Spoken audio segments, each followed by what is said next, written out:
আজকে আমাদের পার্শ্ববর্তী দাদা বাবু ভারতের প্রধানমন্ত্রী নরেন্দ্র মোদী বলেছে যে 16ই ডিসেম্বর হলো ভারতের ঐতিহাসিক বিজয়ের দিন।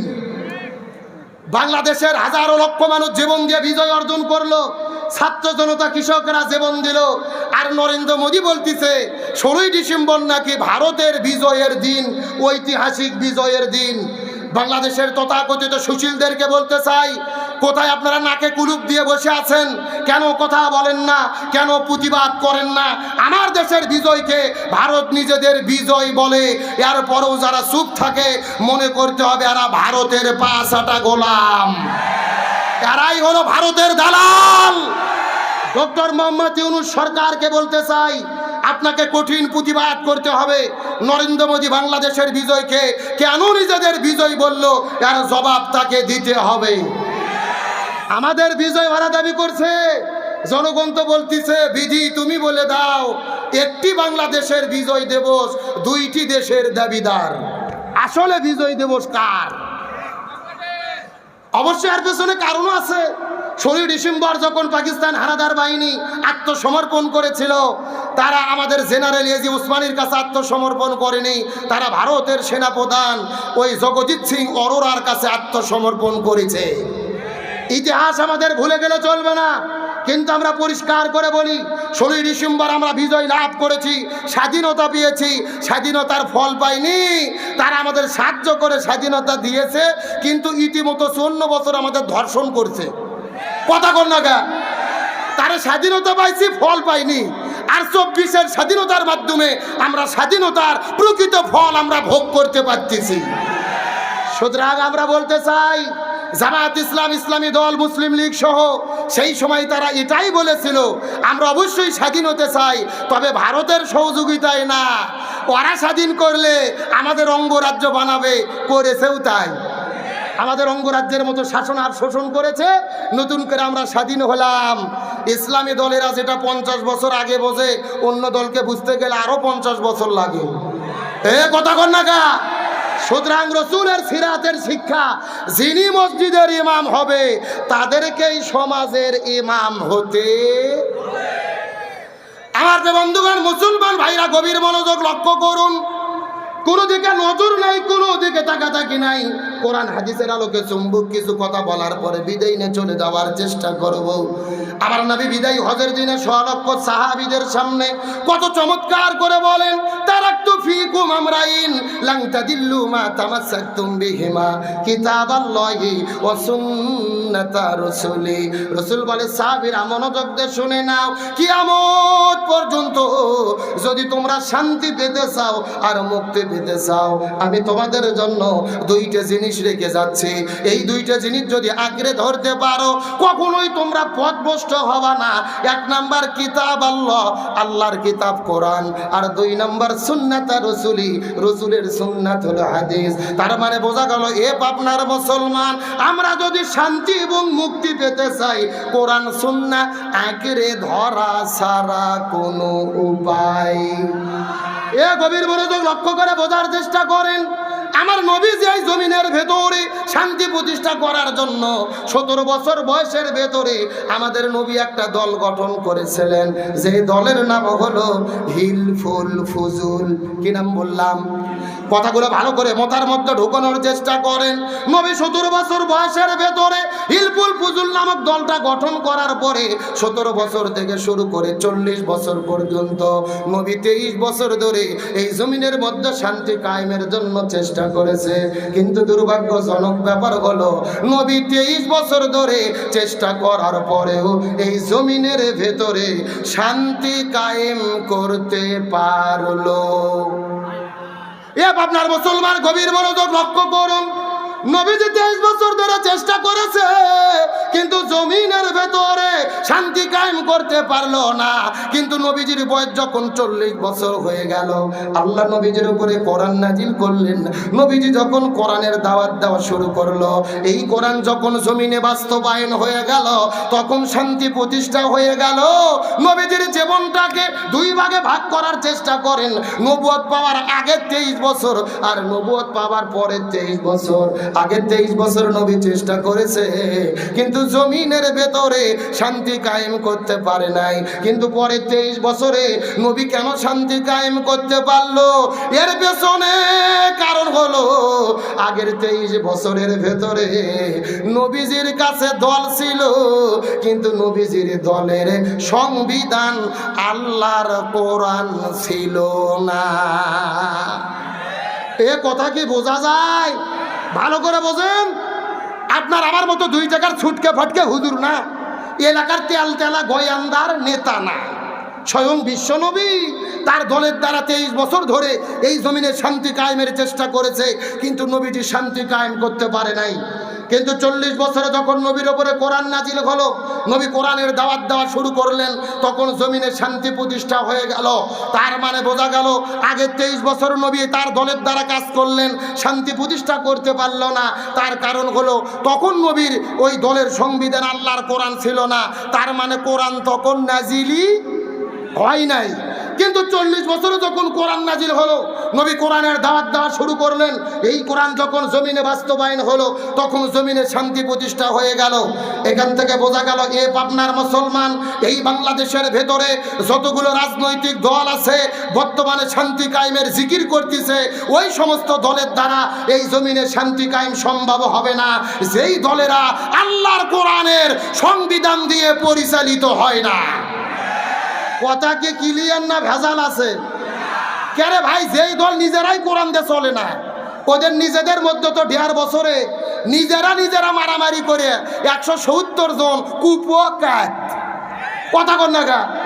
আবার নমিনেশন ঘোষণার পরে নমিনেশন পাইছে এক গ্রুপ, পাইনি আর এক গ্রুপ, ওরা নিজেরা 3য় বিশ্বযুদ্ধ শুরু করেছে। কথা বলেন ঠিক কিনা? তার মানে বোঝা গেল কোরআন ছাড়াই জমিনে শান্তি কায়েম হবে না। কিন্তু বাংলাদেশের এমনও নেতা আছে বক্তব্য দিচ্ছে যে কোরআনের সাথে রাজনীতির কোনো সম্পর্ক নাই। নাউজুবিল্লাহ বলেন। আমি মনে করি যারা বলে কোরআনের সাথে রাজনীতির সম্পর্ক নাই, আমি মনে করি তাদের সাথে কোরআনের কোনো সম্পর্ক নাই। তাদের সাথে যদি কোরআনের সম্পর্ক থাকতো এমন বক্তব্য দিতে পারতো। আবার অনেকেই বলতিছে আমরা শরিয়া আইনে বিশ্বাস করি না। নাউজুবিল্লাহ বলেন। শরিয়া আইন মানে হলো কোরআনের আইন, শরিয়া আইন মানে হলো হাদিসের আইন, শরিয়া আইন মানে হলো আল্লাহর আইন, শরিয়া আইন মানে হলো রাসূলের আইন। সুতরাং যারা শরিয়া আইনে বিশ্বাস করে না এরা কখনো মুসলমানের বাচ্চা হতে পারে না। আল্লাহর কোরআন বলেছেন ওয়ামান লাম ইয়াহকুম বিমা আনজালাল্লাহু ফাউলাইকা হুমুল কাফিরুন ওয়ামান লাম ইয়াহকুম বিমা আনজালাল্লাহু ফাউলাইকা হুমুজ জালিমুন ওয়ামান লাম ইয়াহকুম বিমা আনজালাল্লাহু ফাউলাইকা হুমুল ফাসিকুন। আল্লাহর কোরআন বলেছেন যারা কোরআনের নীতি বিশ্বাস করে না, কোরআন দিয়ে বিচার ফায়সালা করে না, ওরা কাফের, ওরা জালেম, ওরা ফাসিক। চিৎকার করে বলেন কার ফতুয়া? সূরা মায়দা 44, 45, 47 নম্বর আয়াত। বাড়ি যাওয়ার পরে কোরআনটা একটু খুলে দেখবেন। আবার এরা কি সুন্দর ফতুয়া দিচ্ছে, বলতেছে আমরা মওদুদির ইসলাম মানি না, মদিনের ইসলাম মানি। কথা কন না গা। পরিষ্কার করে বলতে চাই মওদুদির ইসলাম বলে কোন ইসলাম এই পৃথিবীর ভেতরে নাই। আপনারা বলেন আমরা মদিনের ইসলাম মানতে চাই, চিৎকার করে বলেন তো মদিনের ইসলাম চলেছে কি দিয়ে? আরো জোরে বলেন। তাহলে আপনাদের যদি এতই সৎসাহস থাকে মদিনের ইসলাম চান, তাহলে আপনারা ঘোষণা করেন যে আমরা ক্ষমতায় গেলে কোরআন দিয়ে দেশ চলবে। এ কথা বলেন। একদিকে বলবেন আমরা শরিয়া আইনে বিশ্বাস করি না, আর একদিকে বলবেন মদিনার ইসলাম চাই। এগুলো সিটারি বাটপারি ছাড়া আর কিছু হতে পারে না। আমরা কোরআনের আইন চাই, তখন আমাদের বলে আমরা নাকি ধর্ম ব্যবসা করি, আমরা আলেমেরা নাকি ধর্ম ব্যবসা করি। পরিষ্কার করে বলতে চাই আমরা ধর্ম ব্যবসা করি না। যারা নির্বাচনের আগে মাথায় টুপি দেয়, পরনে সাদা পাঞ্জাবি পরে হাটহাজারী মাদ্রাসায় যায়, সারসিনে পীরের কাছে যায়, নির্বাচনের আগে 5 ওয়াক্ত নামাজ পড়ে, আবার নির্বাচন পার হয়ে গেলে টুপিও ছাড়ে, পাঞ্জাবিও ছাড়ে, নামাজও ছাড়ে, এরাই হলো সবচাইতে বড় ধর্ম ব্যবসায়ী। আমরা ধর্ম ব্যবসা করি না, আমরা ধর্মীয় রাজনীতি করি। আমরা সারা বছর কোরআনের আইন চাই, নির্বাচনের আগেও কোরআনের আইন চাই। আমরা সারা বছর টুপি পরি, ভোটের আগেও টুপি পরি, সারা বছর পাঞ্জাবি পরি, ভোটের আগেও পাঞ্জাবি পরি, সারা বছর ধর্মের কথা বলি, ভোটের আগেও ধর্মের কথা বলি। কিন্তু মনের মধ্যে কষ্ট, কাদের বিরুদ্ধে বক্তব্য দেবেন? এই বাংলাদেশের আলেম ওলামা যদি ঐক্যবদ্ধ হতো, আরো অনেক আগে বাংলাদেশে ইসলাম কায়েম হয়ে যেত। এই বাংলাদেশে ইসলাম কায়েম হয়নি শুধু হুজুরদের ভেতরে দলাদলি আর ফতুয়াবাজি করার কারণে। গতকালকে দেখলাম, মনে খুবই কষ্ট পেয়েছি। হেফাজত ইসলামের সম্মানিত আমির আল্লামা মুহিবুল্লাহ বাবু নগরী হাফিজাহুল্লাহ, আমি তাকে ওস্তাদ হিসেবে শ্রদ্ধা করি, ভালোবাসি, মহাব্বত করি, প্রবীণ একজন আলেম, অথচ উনি ফতোয়া দিচ্ছে যে জামাত ইসলামকে ভোট দেওয়া জায়েজ নাই। আর আগামী নির্বাচনে জামাত ইসলামী একটা আসনও পাবে না, একটা সিটও পাবে না। আমি হুজুরের পায়ে সালাম রেখে, শ্রদ্ধা রেখে বলতে চাই, আপনি বলতেছেন জামাত ইসলামকে ভোট দেওয়া জায়েজ নাই, তা আপনি মুফতি সাহেব, আপনি একটু ফতোয়া দিয়ে বলে দেন কাদেরকে ভোট দেওয়া জায়েজ আছে? কথা কন না গা? আপনি যেহেতু একটা বলছেন বাতিল, তাহলে হক কোনটা আপনি বলেন।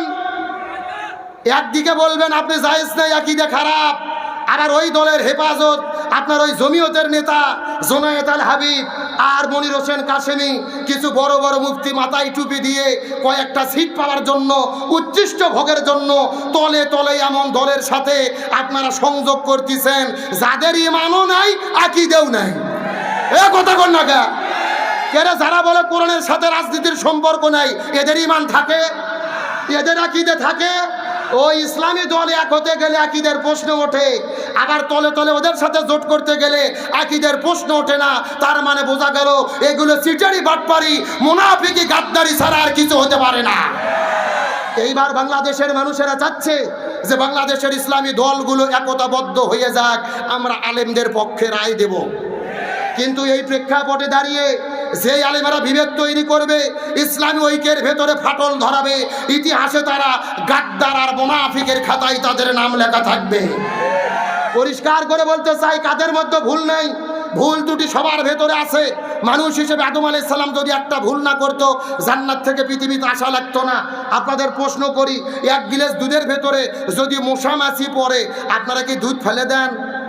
না মশা মাছি ফেলে দিয়ে দুধ খান?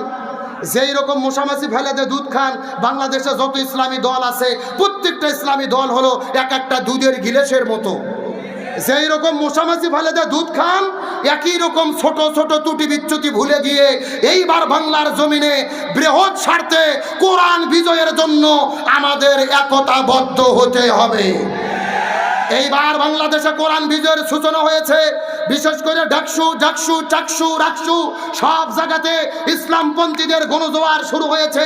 আমি বিশ্বাস করি এখান থেকে বোঝা যায় আগামীর বাংলাদেশ হবে কোরআনের বাংলাদেশ, আগামীর বাংলাদেশ হবে ইসলামের বাংলাদেশ, আগামীর বাংলাদেশ হবে আলেম ওলামাদের বাংলাদেশ।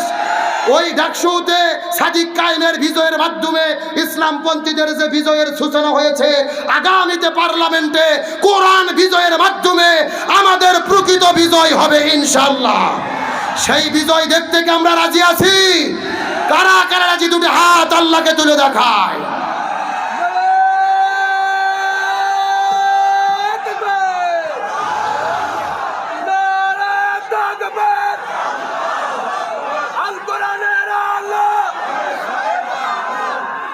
আল্লাহ কবুল করুক, বলেন আমিন। সম্মানিত ভাই, আমার সময় খুবই কম, তাকবীর স্লোগান কম হলে ভালো হয়। তাহলে আমি আলোচনার মাধ্যমে বুঝাতে চাচ্ছিলাম শান্তির জন্য কি লাগবে। আল্লাহর কোরআন বলেছেন, ওয়াতাসিমু বিহাবলিল্লাহি জামিয়াও ওয়ালা তাফাররাকু, তোমরা যদি মুসলমান হও, একতাবদ্ধ হও, দ্বীন কায়েমের আন্দোলন করো। আল্লাহর কোরআন বলেছেন, ওয়ালতাকুম মিনকুম উম্মাতুন ইয়াদউনা ইলাল খায়র ইয়ামুরুনা বিল মারুফ ওয়া ইয়ানহাউনা আনিল মুনকার, তোমাদের ভেতরে অবশ্যই একটা দল থাকবে যারা ভালো কাজের আদেশ করবে, অন্যায় কাজে বাধা দেবে। আল্লাহর কোরআন বলেছেন, আল্লাযীনা ইম্মাক্কান্নাহুম ফিল আরদি আকামুস সালাহ ওয়া আতাউজ যাকাত ওয়া আমারু বিল মারুফ ওয়া নাহাউ আনিল মুনকার। কোন মুসলমান দল যদি ক্ষমতায় যায়, চারটি কর্মসূচি বাস্তবায়ন করবে। 1 নম্বর নামাজ বাধ্যতামূলক করবে, 2 নম্বর যাকাত ভিত্তিক অর্থনীতি কায়েম করবে, 3 নম্বর ভালো কাজ চালু করবে, 4 নম্বর মন্দ কাজ বন্ধ করবে। সুতরাং আগামী নির্বাচনে ক্ষমতায় যাওয়ার পরে এই 4 কর্মসূচি বাস্তবায়নের জন্য যারা ঘোষণা দেবে, ইমানদার মুসলমান হিসেবে তাদের পক্ষেই আমাদের থাকতে হবে। বক্তব্য কি আব্দুল সালাম যুক্তিবাদী না আল্লাহর? তাহলে চিৎকার করে বলেন, দল যদি করাই লাগে কিসের দল করব?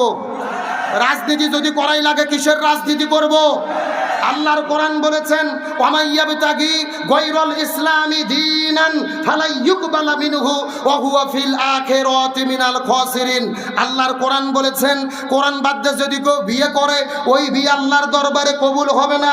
কোরআন বাদে যদি কেউ ব্যবসা করে ওই ব্যবসা আল্লাহর দরবারে কবুল হবে না। কোরআন বাদে যদি কেউ রাজনীতি করে ওই রাজনীতিও আল্লাহর দরবারে কবুল হবে না। তাহলে আমাদের সব কিছু হবে কার জন্য? কুল ইন্না সলাতি ওয়া নুসুকি ওয়া মাহইয়ায়া ওয়া মামাতি লিল্লাহি রাব্বিল আলামিন। আমাদের বেঁচে থাকা, আমাদের মরে যাওয়া, আমাদের জীবন, আমাদের মরণ সব কিছু উৎসর্গ হবে কার জন্য?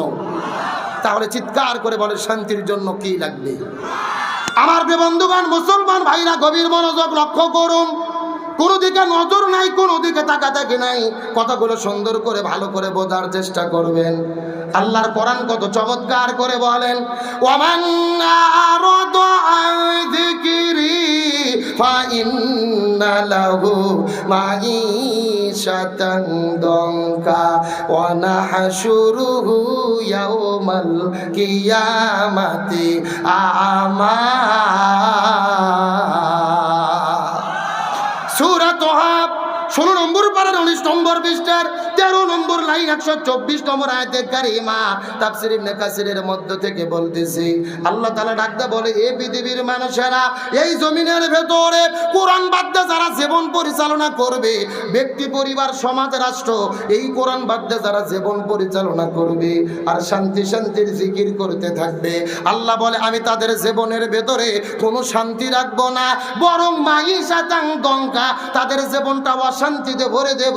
এই দুনিয়ার মধ্যে যারা কোরআন মেনে চলবে না, হাসরের ময়দানে তাদের দুই চোখকে কানা করে অন্ধ করে উত্তোলন করা হবে। জোরে বলেন নাউজুবিল্লাহ।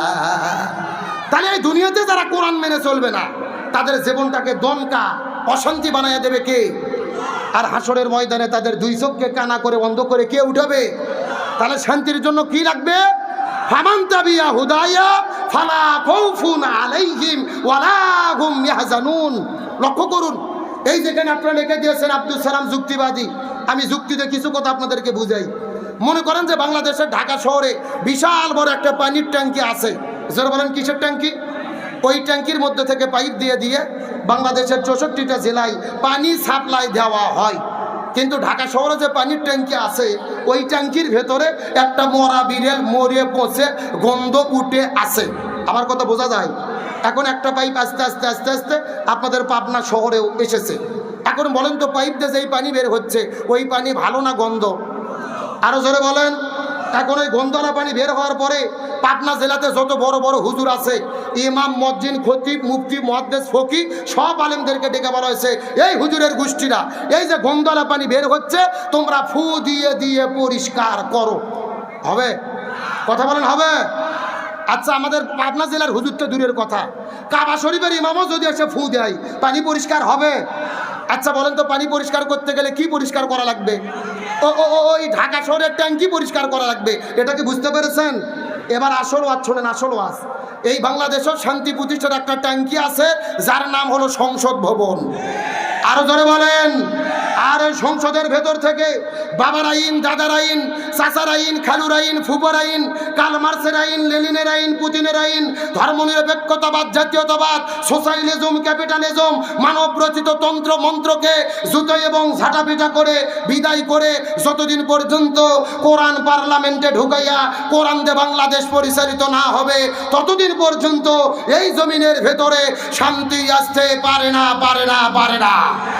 সুতরাং বাংলাদেশ থেকে সমস্ত তন্ত্র মন্ত্রকে জুতো এবং ঝাঁটাপিটা করে কোরআন পার্লামেন্টে ঢুকাইয়া কোরআন দিয়ে বাংলাদেশ পরিচালিত হোক, এটাকে আপনারা চান? কারা কারা চান? দুটি হাত আল্লাহকে তুলে দেখান।